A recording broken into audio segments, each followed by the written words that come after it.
tony unifuna fafa ni ranomasona diaondrero hampinona ni lohanao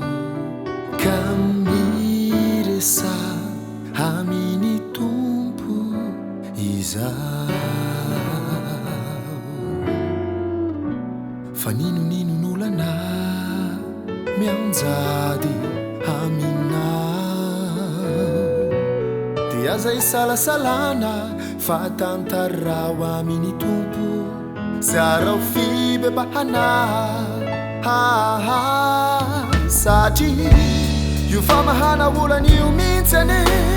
no antony atsonany anarany hoe mpanafaka izany olanao izany mihitsany no tiana ampisehonanao ny fahaiza manaony no matokia azy fotsiny de ovafa ny olana zay atrehinao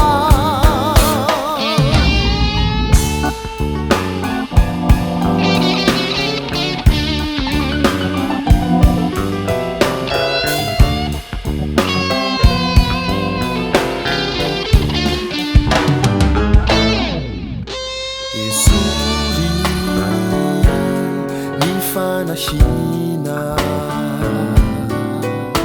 yalla ni tsy finoana mbola hawane lay te siahy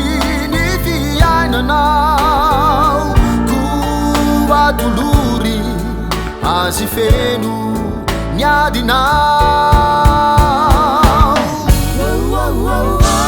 fa ninon'olana mianjady aminao dia zay salasalana fa tantarao amin'ny tompo siarao fibebahana satria io famahana olana io mihitsany no antony atsonany anarany hoe mpanafaka izany olanao izany mihitsany no tiana ampisehonanao ny fahaiza manaony no matokia azy fotsiny de ovava ny olana zay atrehinao satria io famahana olana io mihitsany